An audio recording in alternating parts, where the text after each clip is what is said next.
So let us solve this problem, which is a bit tricky, and this problem is certainly going to test your basic level understanding with respect to the concepts of angle modulation. So first of all, let me just read out the question. An angle modulated signal with carrier frequency omega c equal to 2 pi into 10 to the power of 5 radians per second. This is described by the equation b of t equal to 10 cos omega ct plus 5 sin 3000 t plus 10 sin 2000 pi t. Now you need to calculate the power of the modulated signal, the frequency deviation, the modulation index, the phase deviation, and also the bandwidth. Okay, so let's solve this question. So one thing should be very clear to you. The message signal is a sinusoid signal, but the thing is, it is not a single tone sinusoid, it is a multi-tone sinusoid. So let us just start solving this. Now, given angle modulated signal,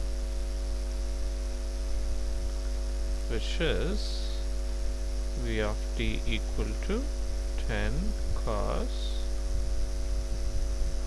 since omega ct is 2 pi into 10 to the power of 5, let me just substitute that 10 pi into 2 to the power of 5 t plus 5 sine 3000 t plus 10 sine 2000 pi t. So this is the given angle modulated signal. Now one thing which all of us need to be very careful here is, he has mentioned that the modulation is angle modulation, but he hasn't mentioned whether it is phase or frequency. So before jumping into any conclusion, we need to be wary of this fact. Now let me just simplify the equation given, or let me just write down the given equation in a more standard form. 10 cos 2 pi into 10 to the power of 5 t, which becomes the carrier frequency, plus 5 sine. Now how can I write this? I can write this in this way: 2 pi into 3000 by 2 pi t, and the next part will be 10 sine, yes, 2 pi into 1000 t. Okay, so let this be equation 1.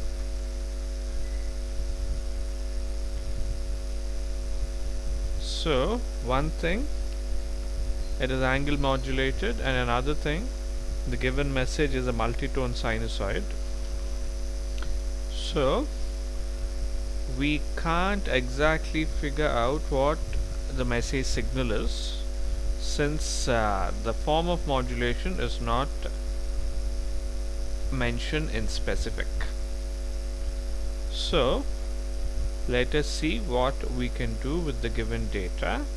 Now we need to initially calculate the power of the modulated signal.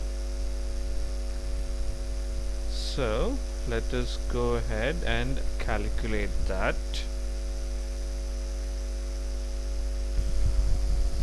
So let me just write down over here.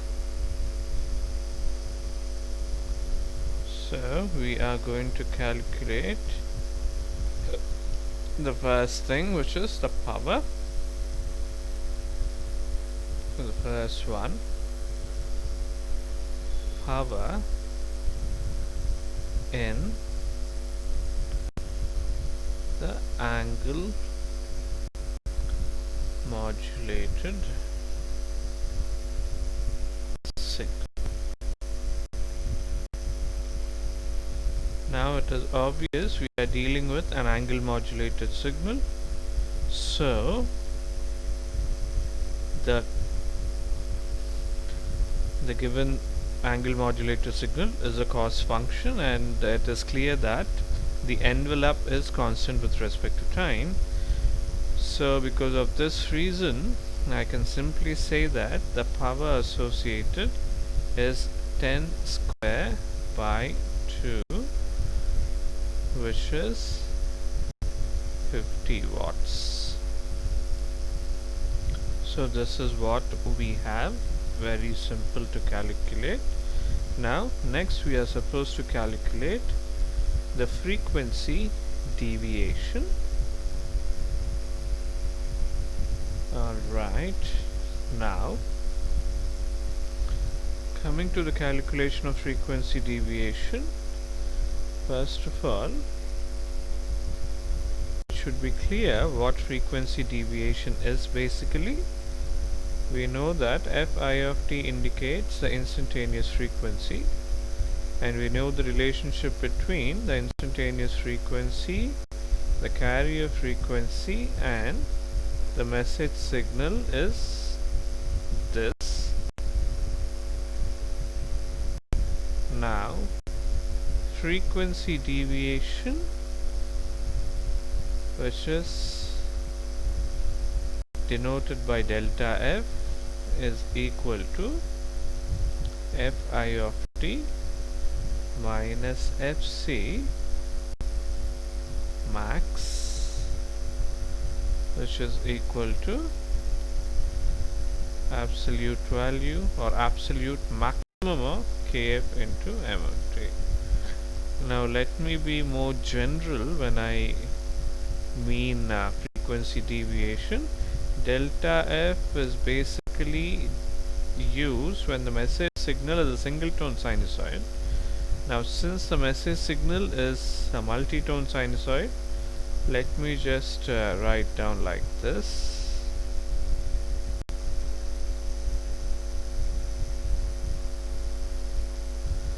Perfect. Alright. Now the thing is, we are given theta I of t as, from equation 1, theta I of t is nothing but 2 pi into 10 to the power of 5t plus 5 sine 2 pi into 3000 by 2 pi into t plus 10 sine 2000, or let me write it properly, 2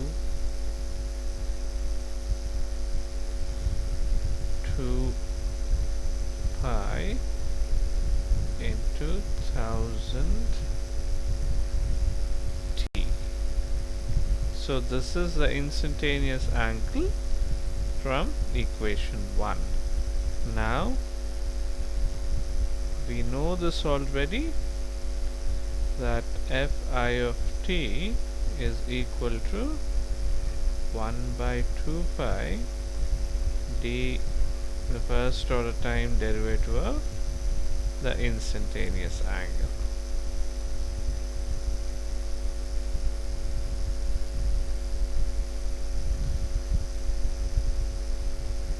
So we very well know what is the result of this particular equation. If we substitute the angle theta I of t, then we are going to get something like this: 1 by 2 pi into 2 pi into 10 to the power of 5 plus 5 into 2 pi into 3000 by 2 pi into cos 2 pi into 3000 by 2 pi into t plus 10 into 2 pi into 1000 cos 2 pi into 1000 t. So if 2 pi gets cancelled, this is going to become, I think I committed a mistake over here, this is 2 pi. So if 2 pi gets cancelled, let me just write it down properly. Now, yes, 2 pi into 10 to the power of 5. Now if 2 pi gets cancelled, I'll have this 10 power 5 plus 5. Now I'm going to have 6000 by 2 pi, or let me just write it down like this: 5 into 3000 by 2 pi cos 2 pi into 3000 by 2 pi into t plus 10 power 4 cos 2 pi into 1000 t.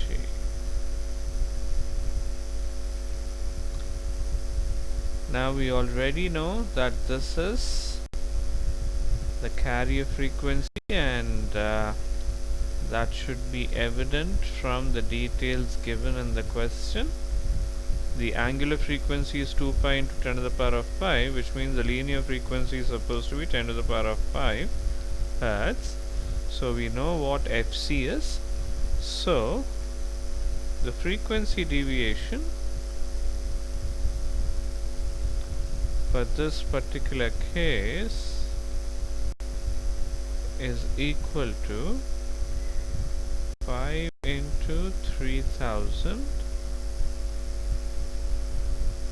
by 2 pi cos 2 pi into 3000 by 2 pi into t plus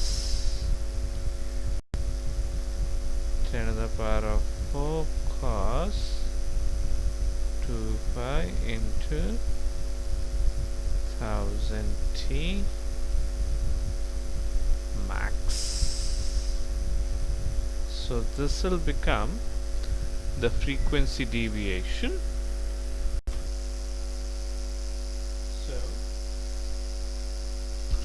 So this gives the frequency deviation.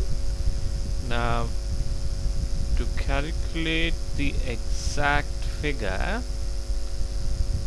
we need to be cautious over here. Okay, if you observe, this frequency deviation contains two sinusoids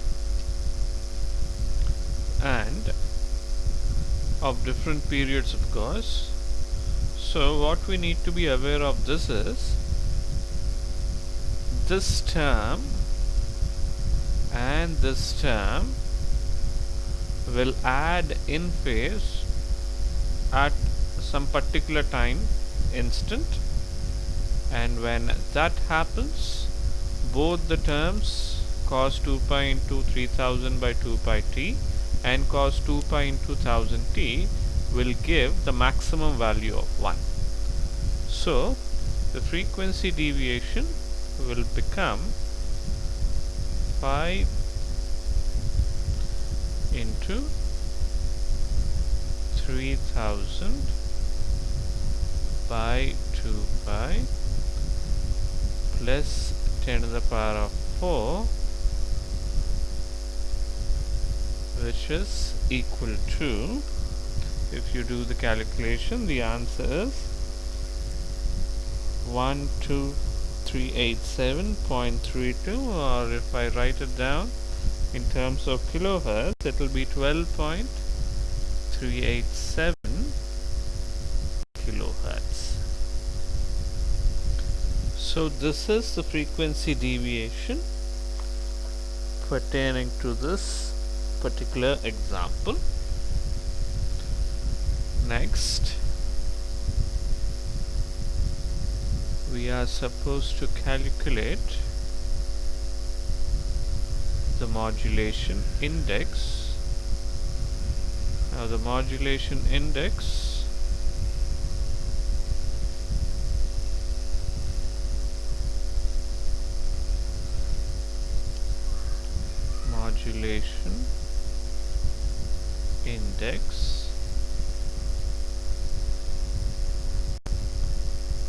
beta is equal to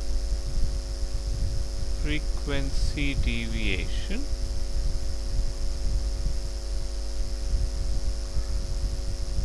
divided by the maximum spectral component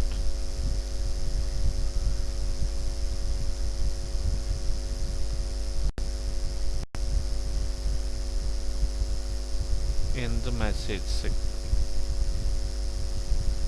The maximum spectral component in the message signal. Now it should be obvious to you the frequency deviation is 12.387 kilo. Now, what is the maximum spectral component in the given signal? Now, if you just check out from equation 1, the given message has two sinusoidal components, which are nothing but these. So, the first frequency component is at the frequency value 3000 by 2 pi, and the second frequency component is at a frequency 1000 Hertz. So let me just write down two frequency components. The first frequency component is 3000 by 2 pi, and the second is 1000 Hertz. This is 3000 by 2 pi Hertz. Now if you carefully observe, 3000 by 2 pi, if we calculate, it gives a value of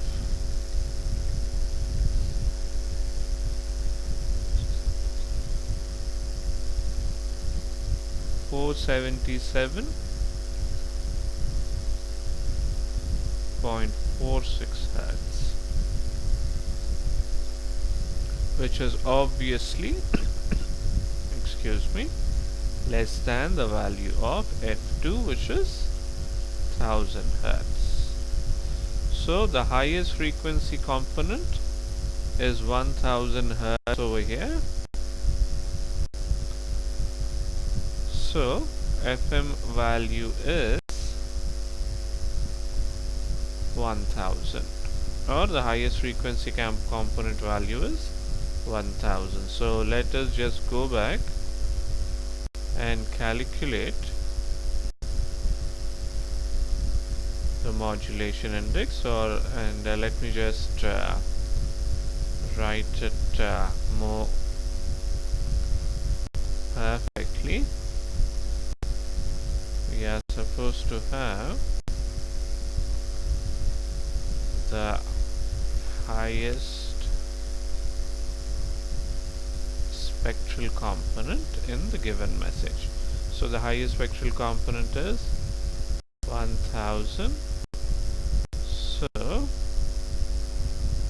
this and this are going to get cancelled, and we are left out with 12.38 radians. So this is the modulation index we have. So next we are supposed to calculate the phase deviation. Now let us see what can be done over here. Modulation index, which is part 3. Correct? Is it part 3? Yeah. Now we are supposed to calculate the phase deviation. Now what is phase deviation? Phase deviation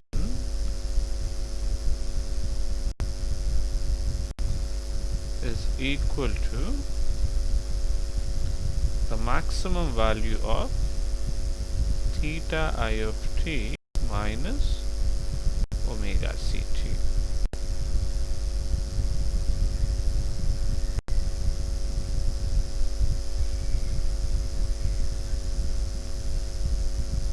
So now if you, from equation 1, we can simply write that, since we have the details of the instantaneous phase angle, it is 5 times sine 2 pi into 3000 by 2 pi t plus 10 times sine 2 pi into 1000 t. So this is the situation. So the phase deviation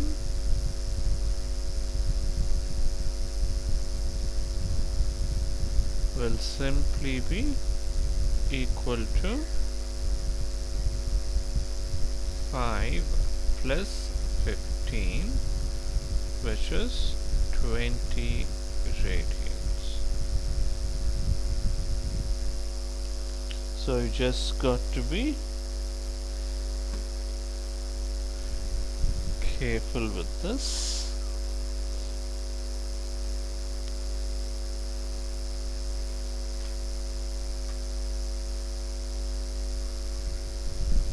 Oh, I'm sorry, there is a mistake over here, and I'm sure you have figured it out already. It is 5 plus 10, which will become 15.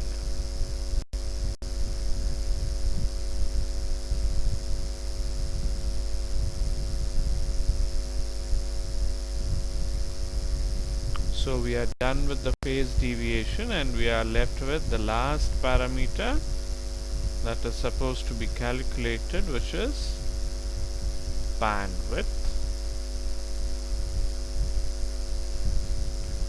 Now we know that the bandwidth is equal to 2 times the modulation index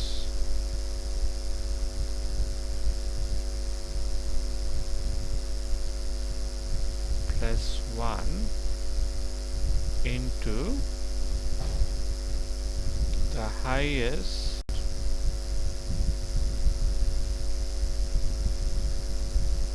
spectral component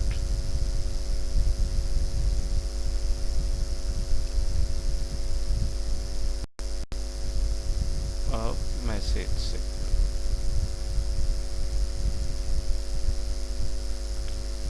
This is the basic formula which we are well aware of. So what is it? Twice of modulation index. Now we got the modulation index as 12.387 plus 1 into the highest spectral component of the message signal, which happens to be 1000 Hertz. So if the necessary calculation is done, this will end up to 26.774 kilohertz.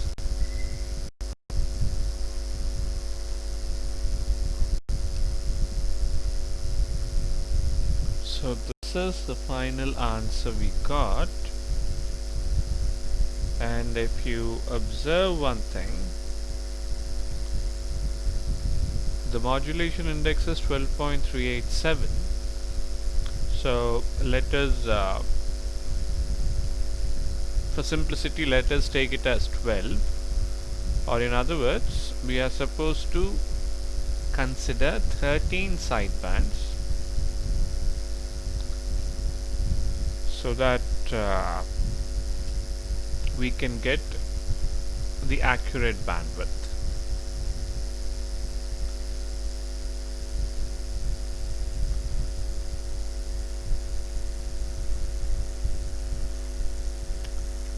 So this is the problem.